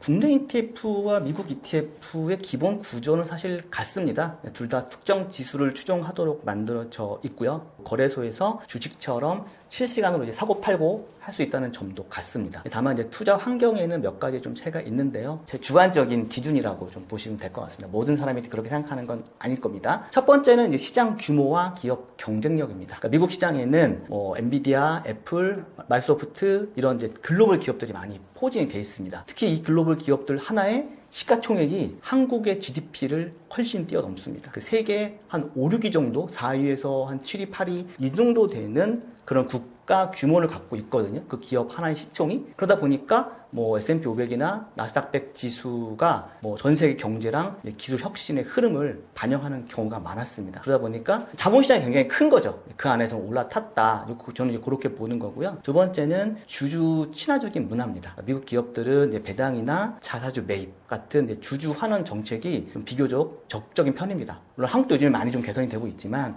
장기적으로 투자하면서 배당을 받거나 자산을 키워가는 구조를 만들기에 좀 환경이 유리하다. 이렇게 좀 볼 수 있겠습니다. 반면에 국내 ETF도 장점이 많이 있습니다. 저는 연금 계좌나 ISA 같은 세제 혜택 계좌를 활용하면은 장기 투자에 유리한 부분이 있고요. 실제로 저 같은 경우에는 국내와 미국을 보통 경쟁 관계로 보지는 않고요. 역할을 나누어서 투자를 합니다. 글로벌 성장 흐름은 미국 ETF로 가고요. 국내 시장은 연금 계좌나 분산 투자 차원에서 활용을 하는데 저 같은 경우에는 연금 계좌에 주로 담는 게 나스닥 100을 기반으로 한 그런 거고요. 그리고 또 하나는 요즘에 국내 증시가 굉장히 좋지 않습니까? TDF라는 게 있어요. 그러니까 TDF 2040, 2050 이런 게 있는데, 그러니까 TDF라는 거는 타겟 데이트 펀드라고 내가 은퇴를 언제 하겠다. 그 시기에 맞춰서 운용사가 알아서 비율을 바꿔줍니다. 그러니까 물론 TDF 2030과 TDF 2050은 달라요. 2050이 훨씬 더 뒤에 은퇴를 하니까 좀 더 주식 비중이 많고 공격적인 투자를 하겠죠. 저 역시도 요거를 이제 담은 지가 몇 개월 안 됐는데 지금 수익률이 굉장히 좋습니다. 또 국내 시장 같은 경우에는 요즘 너무 올랐기 때문에 언제 할지를 잘 몰라서 이렇게 투자하면 저는 그런 분산 투자도 되고 또 세제 혜택도 받으니까 좋지 않나 그렇게 생각을 했습니다. 왜 저자님은 미국 ETF를 선택하셨나요? 저는 크게 세 가지 이유 때문에 미국 ETF를 선택을 했습니다. 좀 전에도 말씀을 드렸지만 첫 번째는 이제 시장 경쟁력과 기업의 혁신성입니다. 그러니까 미국 시장에는 애플, 마이크로소프트, 엔비디아 같은 이런 글로벌 기업들이 굉장히 많이 포함되어 있습니다. 이런 기업들은 단순히 한 나라의 기업이 아니라 사실은 전 세계를 상대로 이제 사업을 하고 있는 거죠. 그러다 보니까 이제 S&P 500, 나스닥 100 같은 지수 자체가 세계 경제를 견인하고 기술 혁신의 흐름을 좀 반영하고 있다. 이렇게 말씀드리고요. 또 말씀드리면 주주 친화적인 문화 때문에 이제 그런 거고요. 미국 기업들은 배당이나 자사주 매입 같은 또 주주 환원 정책이 굉장히 적극적이어서 장기적인 쪽에서 바라본다면 이런 문화가 투자자한테 좀 안정적인 현금 흐름 그리고 자산의 성장을 동시에 기대할 수 있게 만들어 준다고 말씀드리고요. 세 번째는 이제 개인적으로 제가 가장 중요하게 생각하는 건데 미국 증시 같은 경우에는 좀 저는 객관적인 투자 지표를 활용할 수 있다. 이게 이제 저는 가장 큰 장점으로 개인적으로 꼭 꼽습니다. 그걸 설명을 드리면 예를 들어서 CNN 공포와 탐욕 지수라는 게 있는데요. 네이버에서 CNN Fear and Greed Index 이렇게 딱 치시면 나올 거예요. 그러면 CN은 딱 들어가는데 이렇게 온도계 같은 게 딱 생깁니다. 가운데는 50, 이쪽은 100, 이쪽은 0 이렇게 돼 있는데 그 맨 위에 보면 타임라인이라고 있어요. 타임라인을 딱 누르시면 그래프처럼 이렇게 그래프 같은 게 쫙 펼쳐집니다. 그래프가 이렇게 막 돼 있는데요. 잘 보시면 20에서 25 언저리에서 저점을 딱 찍고 올라갑니다. 물론 작년에 관세 이슈 때문에 작년 4, 5이죠. 그때는 엄청 떨어져서 막 3, 4 이렇게까지 떨어진 적도 있습니다. 20에서 25 이 정도를 찍고 올라가거든요. 그러니까 CNN 공포지수가 가장 낮은 날, S&P 500이랑 나스닥 지수가 가장 낮은 날입니다. 반드시 일치한다 할 수는 없지만 거의 일치합니다. 그걸 봐서 예를 들어서 공포지수가 한 30 정도 됐어요. 그러면 내려와라. 저는 이제 내려오기를 바라고 있는 거죠. 왜냐면 그때 저점 매수를 이제 하면 되니까. 그때 이제 같이 보는 게 빅스라는 변동성 지수인데요. 변동성 지수 같은 경우에는 그 CNN 공포지수하고 반대입니다. 그러니까 공포지수는 50을 기준으로 해서 50 위로 올라가면 시장이 굉장히 기대감에 차이는 겁니다. 탐욕이 가득한 거죠. 25 이렇게 내려갈수록 시장이 공포에 질리는 겁니다. 그래서 이런 게 있어요. 내가 사면 떨어지고 내가 팔면 올라간다. 이런 분들은 이제 공포지수를 보시면 대략 한 6, 70 원래 잘 안 했는데 주변에 다 수익 났다고 하니까 이제 안 들어가면 안 될 것 같으니까 들어가신 거죠. 그리고 그 이제 고점에 이제 들어갔다는 거예요. 조금 지나면 이제 시장은 항상 변동성이 있으니까 떨어질 때 나는 이 변동성을 감당 못하고 내가 팔면 또 올라가죠. 그래서 그런 것들을 보시자면 공포지수가 낮을 때 사시면 비교적 좀 안전하게 사실 수 있다는 거고 빅스 변동성 지수 같은 경우에는 올라가면 굉장히 시장이 불안한 겁니다. 그러니까 만약에 오늘 기점으로 해서 공포지수가 예를 들어 30이에요. 문제는 여기서 더 올라갈까? 더 떨어질까? 이제 궁금한 게 그거지 않습니까? 근데 변동성 지수는 갑자기 올라가고 있어요. 그러면 시장이 불안하다는 반증입니다. 아마도 공포지수는 더 내려갈 거예요. 근데 빅스 변동성 지수가 안정을 찾고 내려가고 있어요. 그럼 변동성 지수가 내려가고 있으니까 CNN 공포와 탐욕 지수는 그 저점을 찍고 올라갈 겁니다. 그래서 그 두 가지 같이 보면 좋은 사례인데 그것만 보시는 것보다는 어느 정도 좀 글로벌 경제라든가 좀 거시적 환경을 보시면 좋은데 그게 힘들다라고 하시면 공포 지수가 낮은 날 들어가시면 좋다 이렇게 말씀을 드리고요. 제가 말씀드리고 싶은 거는 저는 기본적으로 장기 투자를 합니다. 장기 투자를 하더라도 기본적으로 낮은 저점에서 사게 되면 장기 수익률에도 아무래도 영향을 줄 수밖에 없습니다. 그런 지표들을 매수 기준을 판단할 때 하나의 기준이 되기 때문에 저는 개인적으로 그렇게 활용을 하고 있고 한번 참고해서 해보셨으면 좋겠다 말씀을 드립니다. 결론적으로 말씀드리면 저는 이제 글로벌 성장 흐름을 따라가는 거 그 외에도 이제 투자 판단에 참고할 수 있는 데이터가 풍부한 미국 ETF 시장이 저에게 좀 개인적으로 맞지 않나 그렇게 보고 있습니다. 한국 ETF는 전혀 안 하시나요? 저는 연금저축 계좌에 담아요. 연금저축 계좌에 TDF로 담아요. 한국은 객관적으로 제가 보는 지표를 못 찾았어요. 아까 말씀드린 대로 미국 같은 경우에는 그 공포지수나 변동성 지수를 기반으로 해서 하면 좀 그 투자를 판단할 수 있거든요. 그러니까 저는 투자는 감정으로 하면 안 된다고 생각을 합니다. 머리로 하는 것도 아니고 정해진 매뉴얼대로 하면 된다고 생각해요. 그런 좀 지표들 참고하면 되는데 한국 증시는 안타깝게도 제가 이제 그런 것들을 찾지 못했기 때문에 지금이 들어가도 좋은 타이밍인가? 아닌가? 이런 것들을 사실 좀 판단을 잘 못하겠습니다. 그런 이유 때문에 미국 쪽에 하고 있는 거고 대신 한국 지수가 요즘 많이 뜨겁지 않습니까? 그래서 저는 타이밍을 맞출 수 없기 때문에 제가 연금 저축 계좌에서 그렇게 분산 투자하는 걸로 하고 있습니다. 실제로 그게 굉장히 수익이 잘 나고 있습니다. 연금 저축은 단일 종목을 투자할 수 없어요. 그래서 연령대가 높지 않으시잖아요. 그러면 아까 말씀드린 2050, 2060 이런 거 보시면 좀 공격적으로 되어 있을 거예요. 그러니까 저 같은 경우에는 보니까 한 20% 정도를 한국 기업에 투자를 하고 한 80% 정도를 미국 쪽에 하는 것 같아요. 근데 그럼에도 불구하고 수익이 꽤 많이 났습니다. 한 몇 개월 안 됐는데 지금 한 거의 10% 중반 정도 났으니까 좀 수익률이 괜찮다고 생각합니다. 지수형 ETF는 시장 전체를 사는 방법이라고 하셨는데 그게 어떤 의미인가요? 제가 지수형 ETF를 시장 전체를 사는 방법이라고 표현한 이유는 간단합니다. 보통 주식 투자를 하면은 보통 특정 기업을 선택을 해서 하게 되죠. 예를 들면 뭐 삼성일 수도 있고 미국 같은 경우는 애플, 엔비디아 이런 기업을 사는 거죠. 이렇게 개별 종목에 투자하면은 그 기업이 크게 성장하면 당연히 높은 수익률을 얻을 수 있습니다.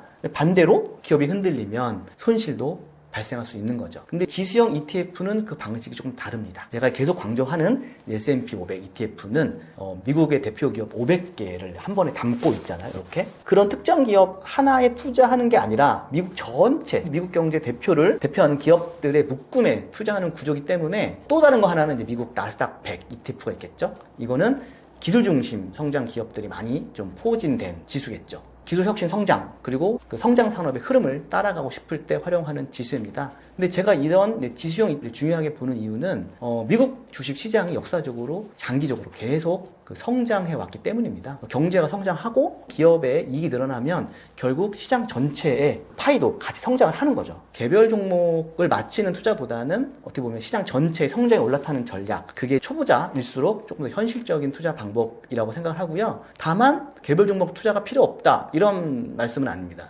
저도 개별 종목을 투자하고 있습니다. 하지만 ETF는 이제 기본 체력인 거고 개별 종목은 공격 자산인 거죠. 그러니까 ETF는 방패, 개별 종목은 뭐 창 이렇게 볼 수 있습니다. 그래서 ETF로 시장 전체의 성장성, 그 안정성을 가져가고 그 위에 이제 개별 종목 투자를 일부 더해서 수익 구조를 만드는 구조다. 이렇게 보시면 될 것 같아요. 좋은 시장을 선택을 하고 그 시장의 성장을 오래 가져가고 그게 이제 지수형 ETF 투자의 핵심이다. 이렇게 제가 말씀을 드리고 싶습니다. 포트폴리오에 넣는 종목들의 공통점은 무엇인가요?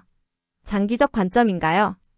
그렇죠. 저는 단타는 잘 하지 않거든요. 이따가 제가 기회가 되면 좀 말씀드리겠지만 저 역시 다양한 투자를 많이 했고 이런저런 투자를 많이 하고 나서 이제 내린 결론입니다. 장기적으로 보는 투자가 이제 가장 유리한 거죠. ETF도 크게 손실이 날 수 있나요? 이럴 때 어떻게 생각해야 하나요?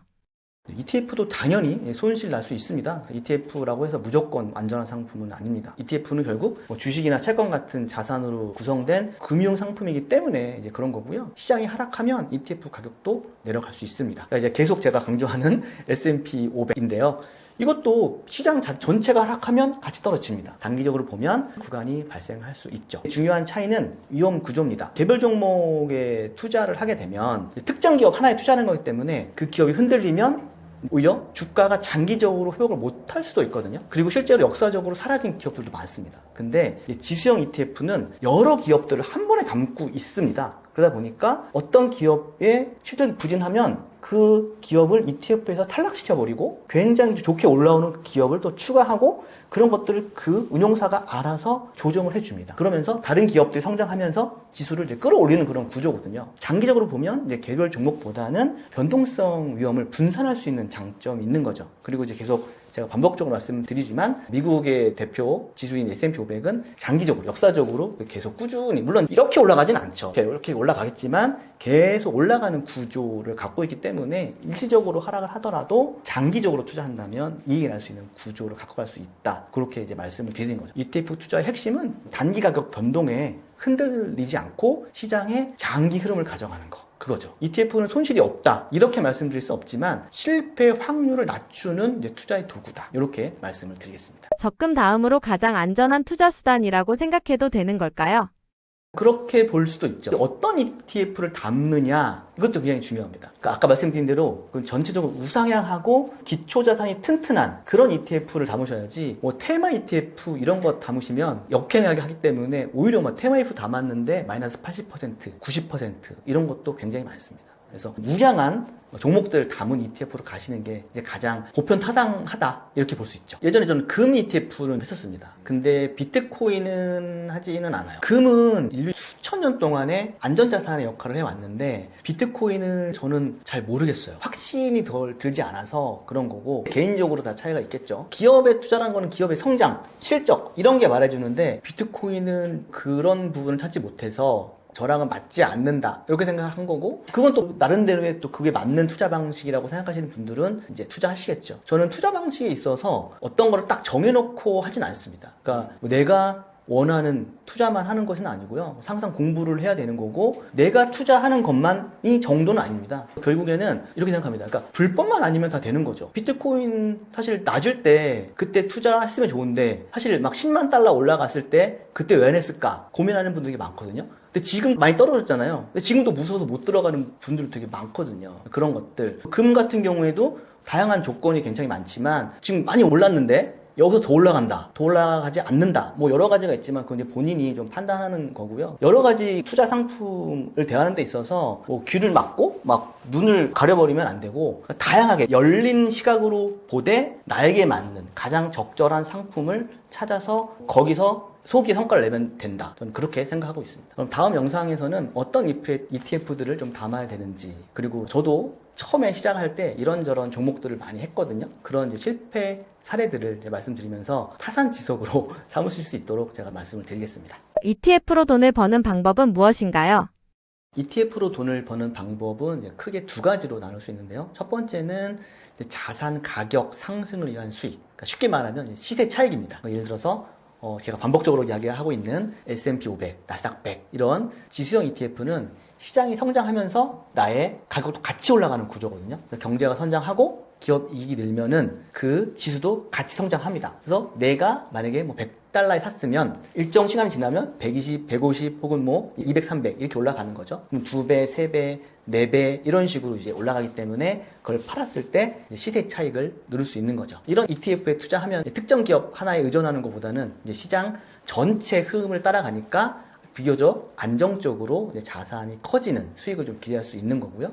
두 번째는 이제 배당을 통한 현금 흐름입니다. ETF 안에 포함된 이제 기업들이 배당을 지급하면은 그 배당금들이 모여서 투자자에게도 분배가 됩니다. 엄밀히 말하면 ETF는 이제 분배금이라고 표현을 하는데 그냥 편하게 그냥 배당금이라고 말씀을 드리겠습니다. 투자자는 이제 ETF 가격 상승뿐만 아니라 이제 정기적으로 들어오는 배당을 통해서도 이제 수익을 얻을 수 있고요. 특히 그 배당을 다시 투자를 하면은 복리 효과가 작동되면서 자산이 더 빠르게 성장하는 구조를 만들 수 있습니다. 투자 방식에 따라 두 가지의 비중이 좀 사실 달라질 수 있다라고 생각하는데요. 물론 나는 무조건 시세 차익, 무조건 배당 이렇게 볼 수도 있지만 살짝 그 비중이 조금 더 유기적으로 결합이 돼야 좋을 것 같아요. 성장 중심의 ETF 있는 분들은 이제 가격 상승, 수익이 핵심이 되고 배당형 ETF 같은 경우에는 현금 흐름을 만드는 데 초점이 맞춰져 있지만 그 두 개를 좀 잘 결합을 했을 때 자산의 성장 그리고 현금 흐름 이 두 가지 엔진으로 돈이 만들어지는 구조가 돼야 조금 쉬운 거죠. 그렇게 해야 시장이 조금 떨어질 때 현금 흐름이 만들어지면 되게 마음이 편한 투자를 할 수 있거든요. 그렇게 두 가지를 조합하는 게 좋지 않나 저는 그렇게 생각을 합니다. 그 중에서 배당형 ETF는 어떻게 돈을 만들어내나요? 배당형 ETF는 기본적으로 그 ETF 안에 포함된 기업들이 지급하는 배당금을 모아서 이제 투자자들한테 나눠주는 구조고요. 예를 들어서 배당형 ETF 안에 배당을 꾸준히 지급하는 기업들이 여러 개 있습니다. 코카콜라, 뭐 존슨앤존슨 이런 굉장히 오랜 역사를 가진 기업들이 많죠. 그런 기업들이 대표적인 예이고요. 이런 기업들이 배당을 지급하면 그 ETF 안에 배당금이 모이게 되고 운용사는 일정 주기마다 뭐 분기 배당, 월배당 이런 식으로 되고 있죠. 그렇게 투자자들에게 분배를 하는 거죠. 투자자는 내가 아무것도 하는 거 없이 그 ETF를 보유하고 있는 것만으로도 정기적인 현금 흐름을 만들 수 있는 구조가 만들어지는 겁니다. 근데 또 중요한 특징이 하나 있는데요. ETF는 여러 기업을 한 번에 담고 있기 때문에 아까 제가 좀 전에도 말씀드렸지만 특정 기업 하나의 배당이 줄더라도 전체 배당이 흔들리지 않습니다. 그게 이제 굉장히 중요한 거죠. 개별 종목 같은 경우에는 기업의 수익이 떨어지면 배당을 중단시켜버리거나 배당금을 줄인 경우도 있거든요. ETF는 이제 그런 거는 없습니다. 그게 ETF 투자의 이제 굉장히 중요한 장점이 되는 거고요. 또 그렇게 받은 ETF를 다시 투자하면은 복리 효과가 발생을 하는 거죠.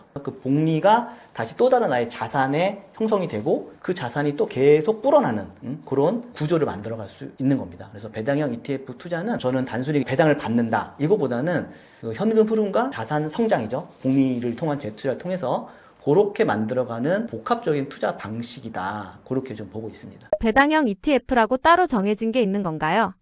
ETF는 벤치마크라는 게 있어요. 추정하는 뭐가 있어요. 나는 이제 배당을 추구하는 ETF면 배당금을 많이 주는 ETF를 그들이 만들어 놓는 거죠. 그 안에 만들어 놓는 거고 그 안에서 ETF도 그 나름대로의 본인들이 운영하는 기준이 있습니다. 그 기준 내에 하는 합당한 주식들을 기업들을 이제 거의 안에 포트폴리오에 포함을 시키는 거고요. 그래서 예를 들면은 뭐 한국 분들이 가장 좋아하는 뭐 슈드라고 불리는 뭐 SCHD 같은 경우에는 안정적인 투자를 하고 있거든요. 한 섹터 안에 40%씩 담지 않습니다. 그래서 딱 정해진 규칙대로 하고요.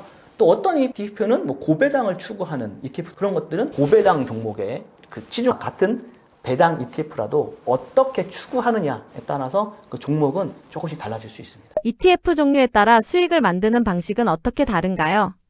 ETF는 종류에 따라서 수익을 만드는 방식이 꽤 다릅니다. 이게 사실 조금 아까 전에 했던 거의 약간 이제 반복적인 대답이라고도 할 수 있는데 사실 ETF 시장에는 생각보다 굉장히 많은 유형이 있습니다. 그러니까 제가 계속 말씀드렸던 지수를 추정하는 ETF도 있고요. 채권 ETF, 또 원자재, 특정 산업에 투자하는 섹터 ETF, 그리고 특정 국가에 투자하는 국가 ETF, 한국 시장 전체에 투자하는 ETF도 있습니다, 미국에. 심지어 뭐 레버리지나 인버스 같은 이제 파생 전략을 담은 ETF도 있는데요. 레버리지라고 하면은 그게 뭐냐면 보통 우리가 아까 말씀드렸듯이 뭐 QQQ, 나스닥 100이라고 하는 QQQ에 투자를 하게 되면 이 QQQ가 1%가 오르면 레버리지는 그거를 2배, 3배를 따라갑니다. 그러니까 3배를 따라가는 그 ETF가 앞에 T가 붙습니다. T, QQQ 이렇게 되어 있는데 QQQ가 1% 오르면 얘는 3% 오릅니다. 반대로 1%가 떨어지면 3%가 떨어지는 거죠. 그리고 인버스는 거꾸로 투자하는 겁니다. 지금 코스피가 굉장히 높다고 하니까 떨어질 거야 라고 해가지고 떨어지는 거에 베팅하는 그런 분들이 계신데 사실 이 두 가지는 굉장히 위험해서 초보자들은 접근하지 않는 게 좋습니다. 왜 그러냐면 제가 책에도 담았지만 레버리지가 되게 위험하거든요. 엔비디아의 CEO 젠슨 황이 양자 컴퓨터에 대해서 이런 말을 했습니다. 양자 컴퓨터가 상용화 되려면 정말 이익이 나려면 앞으로 20년은 더 기다려야 한다. 이 얘기를 했어요. 근데 양자 컴퓨터의 대표 기업인 아이온큐라는 게 있는데 그 아이온큐의 3배 레버리지로 투자하는 분들이 많으셨어요. 근데 그게 하루 만에 34%인가? 30 몇 퍼센트 떨어졌습니다. 자, 그러면 3배 레버리지잖아요. 그럼 제가 35%라고 해볼게요. 35 곱하기 3 하면 105죠. 100원 없잖아요? 하루 아침에 ETF 정확히 말하면 ETN이라고 하는데 청산됐습니다. 날아갔어요. 하루 만에. 33 빠지면 없는 거거든요. 이게 굉장히 위험한 상품입니다. 지금 한국 같은 경우에도 엊그제 그 이란하고 미국 전쟁 때문에 출렁출렁 했잖아요. 그러니까 하루 만에 12%가 빠지고 뭐 12%가 오르고 이런 건데 12% 3배 레버리지면요. 하루 만에 36% 그러니까 3분의 1이 날아가는 겁니다. 그러니까 그만큼 위험하기 때문에 이런 것들은 하지 않으시는 게 좋고 인버스는 제가 거꾸로 투자하는 거잖아요. 근데 우리는 주식 투자를 할 때 우상향하는 전제로 합니다. 특히 미국 시장은 역사적으로 우상향했어요. 근데 이거를 거꾸로 투자하면 장기적으로 볼 때 이제 계좌가 녹는다. 라는 표현을 하는데 그래서 초보자분들일수록 절대 이걸 하시면 안 됩니다. 뭐 그런 이제 중요성을 제가 일깨워드리고자 말씀드렸고 처음에 ETF를 이해할 때는 너무 많은 것들을 보지 마시고 한 큰 틀에서 3가지 정도만 좀 보시면 될 것 같아요. 첫 번째는 계속 강조하는 이제 지수형 ETF이고요. 대표적으로 이제 S&P 500이나 나스닥 100이 되겠죠. 그리고 두 번째는 이제 배당형 ETF입니다. 배당을 꾸준히 지급하는 기업들 중심이니까 주가 상승뿐 아니라 그런 이제 기업들이 주는 배당을 모아서 받는 분배금, 저는 이제 쉽게 배당금이라고 표현하지만 그걸 통해서 현금 흐름을 쉽게 좀 만들 수 있고요. 세 번째는 전략형, 또 테마 ETF입니다. 이 ETF들은 특정 산업이나 뭐 투자 전략을 담고 있는 게 많은데요. 예를 들어서 뭐 AI, 반도체, 로봇 뭐 이런 산업들에 집중 투자하는 테마 ETF도 있고요. 옵션 전략을 활용하는 커브드 콜 ETF, 특정 방식으로 수익 구조를 만드는 상품도 있습니다. 결국 ETF라고 해서 모든 같은 방식으로 돈은 만들어지는 건 아니고요. 그러니까 어떤 ETF는 뭐 자산 성장, 어떤 ETF는 뭐 현금 흐름, 또 어떤 ETF는 뭐 특정 전략이나 산업에 투자하는 이제 방식인 거죠. 투자를 하시는 분들은 내 목표가 어떤 건지, 뭐 자산 성장인지 아니면 현금 흐름인지 이런 것들에 따라서 좀 ETF의 종류를 선택하고 다가가시면 좋겠다라고 말씀을 드리겠습니다. 단순하게 배당률이 높으면 더 좋은 상품이라고 생각해도 되는 건가요? 배당률이 높다고 해서 무조건 좋은 상품이라고 보기에는 사실 어렵습니다. 이제 많은 분들이 저 역시 그랬지만 이제 숫자만 보고서 판단하는 경우가 더러 있는데요. 배당률보다 실제 그 배당이 어떻게 만들어지는지가 중요하다고 생각합니다. 배당이라는 건 결국 기업이나 그 자산이 벌어들인 수익을 나눠주는 거기 때문에 그 배당이 어디서 나오는지를 보는 게 필요합니다. 기업의 이익이 꾸준히 늘어나면 안정적으로 건전한 배당이라고 볼 수 있는 거죠. 근데 예를 들어서 배당률이 굉장히 높은 기업이 있는데 지금 실적이 안 나오고 있는 거예요. 그러면 예를 들어서 원래 기업의 주가가 $100였는데 뭐 1년에 $10 줬습니다. 그러면 그의 배당률을 갖고 있는 건데 이 기업의 주가가 반토막이 났어요. 그러면 결국에는 주가 나누기 배당률 나누기 주가거든요. 그래서 배당 수익률이 20% 올라갑니다. 그러니까 이거는 이제 주가가 떨어진 거에 대한 착시 현상입니다. 그런 것들을 잘 파악을 해 보셔야 되고요. 배당률 숫자 하나만으로 딱 보시기에는 좀 어렵고 기초 자산이 뭔지 그리고 그 수익이 어떻게 만들어지는지 또 그 배당이 오래 유지될 수 있는지를 함께 보는 것이 좀 중요하다라고 생각을 하고 있습니다. 세금까지 고려하면 실제 수익은 얼마나 달라지나요? 세금까지 고려하면 실제 수익은 생각보다 꽤 달라질 수 있죠. 그 주식 같은 경우에는 양도 차익도 있지만 우린 지금 이제 배당에 관련돼서 이야기를 하니까 그거만 본다면 그 많은 분들이 투자할 때 배당 수익률만 보시는데 실제로 이제 투자자가 손에 쥐는 거는 이제 배당을 뺀 뒤에 이제 수익입니다. 예를 들어서 해외 이건 뭐 ETF뿐만 아니라 모든 이제 배당주를 다 통틀어서 말씀드리면 기본적으로 이제 미국을 기준으로 해서 15%의 세금이 적용이 됩니다. 배당률이 뭐 10%라고 해도 실제 세금 제외하면 8% 중반 정도 되겠죠. 다만 여기서 중요한 거는 금융소득 종합과세 기준입니다. 그러니까 이제 배당 혹은 이자 같은 금융소득이 연 2천만 원을 넘어가게 되면은 이제 종합과세 대상이 되는데요. 2천만 원의 기준은 세후가 아니고 사실 세전입니다. 세전. 그걸 조금 좀 중요하게 생각하셔야 되고요. 투자 규모가 커질수록 이제 세금 구조를 함께 이제 고려를 하셔야 되는 거죠. 수익률을 이야기할 때는 세후 기준으로 생각하시되 우리가 금융소득 같은 경우에는 세전 기준 2천만 원이니까 그거를 염두에 두셔야 되고요. 저 같은 경우에는 그래서 계좌를 분리합니다. 그러니까 1인당 2천만 원까지는 종합소득 그 과세 기준이 아니잖아요. 그래서 제 계좌에서 뭐 일부 또 저희 이제 배우자 계좌에서 일부 이런 식으로 하면 좀 세금을 조금 피해간다라고 말하긴 뭐하지만 잘 활용할 수 있다. 그렇게 좀 말씀을 드리고 싶어요. 그래서 단순하게 수익 높은 것보다는 좀 세금까지 고려한 그런 좀 전략적으로 접근하는 게 좋지 않을까. 그렇게 좀 말씀드리고 싶습니다. 세금 때문에라도 분산 투자가 필수일까요? 그쵸. 그러니까 분산 투자라는 거는 개인한테 오는 분산 투자보다는 가족으로 나누는 것도 중요하죠. 2천만 원에 대한 그 기준을 저한테 한 1,800, 배우자한테 1,800. 그러면은 과세 기준에 충족되지 않으니까 대상이 안 되는데, 저한테 몰빵한다? 그러면 곱하기 2하면 3,600이 나오니까 그렇게 되면은 이제 제 연봉에다가 이것까지 포함돼서 전체 수익이 잡혀버리니까 세금도 많이 나오고 건강보험료도 올라가는 그런 일이 발생을 하게 됩니다. 그리고 또 하나는 미국 주식 투자 법인을 설립해서 하는 방법도 있는데 그거는 잘 고민을 해봐야 되는 게 내가 진짜 많은 금액을 투자할 때 어정쩡하게 배당 소득이 2,500? 이 정도 되는데 미국 주식 법인을 하게 되면은 법인 설립하는 비용 들고 기장료 들고 이게 배보다 배꼽이 더 커지거든요. 그래서 이거는 나중에 진짜 내가 본격적으로 할 때 그럴 때 고민하셔야 되는 거고 지금으로서는 아까 말씀드린 그런 식으로 좀 분산하는 게 가장 현실적이지 않을까 그렇게 보고 있습니다. 월 300만 원씩 배당 받는 목표 현실적으로 가능한 건가요? 먼저 이제 한 가지 전제로 말씀드리면 제가 책에서 이야기하는 월 300만 원 현금 흐름 목표는 커버드 콜 ETF 같은 인컴 전략을 활용하는 경우를 염두에 둔 그런 시나리오입니다. 모든 ETF 투자에서 자동적으로 만들어지는 숫자는 아니고요. 결론부터 말씀드리면 가능한 목표이긴 합니다. 하지만 특정 상품 하나만 사서 그냥 단순히 기다린다고 해서 또 만들어지는 자동 구조는 아닙니다. 제가 책에서 설명한 시나리오가 몇 개 있는데요. 그 전제사항이 있습니다.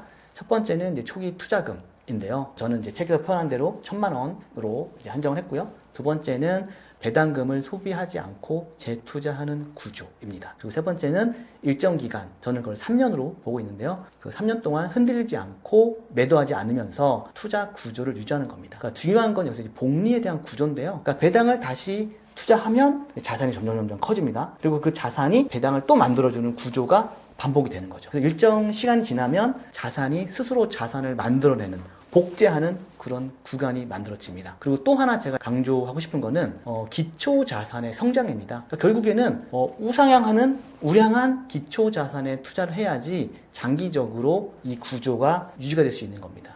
제가 책에서도 표현했지만 일부 커버드콜 ETF는 기초 자산을 1.2배 추종하는 구조를 갖고 있는 상품도 있습니다. 예를 들어서 엔비디아를 추종한다고 하면 엔비디아가 1% 오르면 이건 1.2% 정도 오르거든요. 이게 커버드콜 전략의 구조적인 한계를 보완해 주기도 합니다. 커버드콜 전략은 제가 조금 뒷파트에서 상세하게 설명을 드릴게요. 다만 저는 이제 커버드콜 ETF를 맹목적으로 옹호하지는 않습니다. 커버드콜은 그 자체적으로 지닌 한계가 있습니다. 그래서 커버드콜 상품의 자산을 몰빵해서 투자를 하시면 안 된다. 저는 꼭 말씀드리고요. 커버드콜은 현금을 빠른 시간 내에 현금 흐름을 이제 가속화하는 도구인 거고, 어디까지나 이제 포트폴리오의 일부로 이제 활용을 해야 되는 거지 전체는 안 된다 하는 거고요. 반복적으로 말씀드리면 저도 그렇습니다만 성장 자산은 이제 기초 자산을 만드는 겁니다. 그러니까 기초 체력, S&P 500인 나스닥 100 그런 게 만들고, 현금 흐름은 이제 커버드콜이 보완하는 방식으로 해서 이게 같이 돌아가는 구조이거든요. 비빌 언덕이 있어야 뭘 비비는 거지, 비빌 언덕도 없는데 그냥 무작정 하시면 안 된다 말씀드리는 거고요. 월 300만 원이라는 숫자는 한 방에 팍 나오는 건 아니고요. 그런 재투자, 자산 성장, 그리고 포트폴리오가 유기적으로 결합되면서 만들어진 결과, 이렇게 말씀을 드릴 수 있겠습니다. 비율을 어떻게 가져가는 게 좋을까요? 저는 거의 동률을 가져가요. 그러니까 그 이상 기초 자산이 더 많아야 됩니다. 더 많은 상태에서 커버드콜을 투자를 하는 게 훨씬 좋은 거죠. 그래야 그 시장이 올라갈 때 자산이 성장하면서 열매를 내가 따먹을 수 있거든요. 그래서 기본적으로는 S&P 500이나 나스닥 100을 추종하는 그런 기초 자산들을 더 많이 가져가시고 일부러 커버드콜을 투자를 하시면 되는 거죠. 만약에 한 달에 100만 원을 투자할 수 있는 여력이 있다라고 본다면 어떻게 이제 분배해야 되는지, 요거에 대해서 이제 다음 파트에서 말씀을 드리겠습니다. 안녕하세요, 구독자 여러분. 저는 월급이 끊겨도 두렵지 않는 삶을 만들고 싶은 40대 평범한 직장인입니다. 저 역시 오랫동안 월급에 의존하면서 살았습니다. 하지만 회사에 구조조정 바람이 불었고요. 제가 어렵게 생존하긴 했지만 그 과정에서 월급 하나에 인생을 맡기는 구조가 생각보다 정말 불안하다는 것을 제가 깨달았습니다. 그래서 저는 돈을 많이 버는 방법이 아니라 월급을 대체할 수 있는 현금 흐름 시스템을 만드는 데 집중을 했고요. 그 과정을 정리해서 이번에 1,000만 원으로 3년 안에 300만 원 월 배당 만들기라는 책을 출간했습니다. 이 책은 단기간에 부자가 되는 법을 말하는 책은 아닙니다. 대신 월급 하나에 올인하지 않아도 되는 삶을 어떻게 현실적으로 설계할 것인가 과정을 담은 기록이고요. 어찌 보면 제 삶의 가이드라인이기도 합니다. 특히 사회 초년생부터 4050 직장인 그리고 자영업자까지 지금 소득은 있지만 미래가 불안하다 이런 감정을 느끼신 분들께 추천드리고 싶고요. 또한 자산이 이미 10억, 20억 이렇게 갖고 계신 분들이 아니라 또 현실적인 출발선에서 구조를 만들고 싶은 분들을 위한 책이라고 볼 수 있습니다. 그리고 또 하나는 그 투자 경험이 많지 않은 분들을 위한 책입니다. 제가 이 책에서 종목을 찍어주는 책이 아니고요. 성장 자산과 현금 흐름 자산을 잘 구분해 놨고요. 그 구조를 잘 설명하는 것들을 좀 많이 넣어놨어요. 그래서 월급이 끊겨도 현금 흐름은 있었으면 좋겠다 이렇게 생각을 해 보시는 분들께 가장 잘 맞는 책이라고 생각을 합니다. 그래서 부자가 되는 법보다는 선택지를 늘리는 법을 이야기하고 있고, 그런 선택지를 만들고 싶은 분께 제가 좀 추천을 드리는 책입니다. 저는 평범한 직장인이지만 경제적인 어려움을 겪으면서 돈 공부와 투자를 본격적으로 시작하게 됐고요. 그 과정에서 얻은 경험과 깨달음을 나누기 위해서 지금 이렇게 책도 냈고 또 글도 쓰고 또 강의도 하고 있습니다. 그러니까 제가 이렇게 투자 이야기를 계속하는 이유는 굉장히 단순합니다. 그러니까 많은 사람들이 월급 하나의 인생을 올인하는 구조 속에서 불안해 느끼면서 살아가고 있기 때문입니다. 뭐 직장인이라고 표현을 드렸지만 뭐 자영업자, 프리랜서 다 마찬가지겠죠. 또 저 역시 같은 고민을 했던 사람이기 때문에 조금이라도 현실적인 방법을 좀 공유하고 싶었습니다. 그래서 투자를 우선 너무 어렵게 생각하지 않으시면 좋겠다라고 말씀을 드리고 싶고요. 완벽한 타이밍, 완벽한 종목 기다리다 보면은 시작을 못하게 됩니다. 중요한 건 방향을 정하고 작은 금액이라도 나를 대신해서 일하는 구조를 만드는 겁니다. 그 큰 목표를 한 번에 이루지 않으셔도 되고요. 복리는 화려하진 않지만 꾸준한 사람에게 쌓입니다. 월급 하나에 올인하는 삶은 생각보다 굉장히 불안합니다. 그래서 한 10만 원이라도 나를 대신하는 그런 자산을 만들어 놓으면 관점이 달라질 거고요. 비록 그 작은 현금 흐름이지만 그 파이프 라인 하나, 둘이 유기적으로 연결이 되다 보면은 언젠가는 우리의 삶을 지켜주는 안전망이 될 거라고 저는 확신합니다. 그래서 저는 오늘도 커피 한 잔을 아끼고요. 그 아낀 돈으로 ETF 한 주를 삽니다. 또 그렇게 손에 넣은 작은 ETF라는 그 한 주가 그 다음 달이 되면 굉장히 작은 배당이라는 형태로 돌아옵니다. 처음에는 이게 굉장히 작은 씨앗이지만요. 그 씨앗이 매일 저에게 조금 싹트면서 제 삶의 방향을 바꾸고 있습니다. 그래서 거창한 계획이 아니라 오늘 내딛는 그 한 걸음이면 충분하다라고 생각을 하고요. 또 구독자 여러분들도 각자의 속도로, 왜냐하면 우리는 지금 나이도 다 다르고 내가 운영할 수 있는 자금도 다 다르잖아요. 그래서 각자의 속도로 월급 독립이라는 그 구조를 만들어 가시기를 진심으로 응원하겠습니다. 복리는 기다리는 사람의 편이 아니라 시작하는 사람의 편입니다. 월급 독립을 위해서 항상 응원하겠습니다. 화이팅!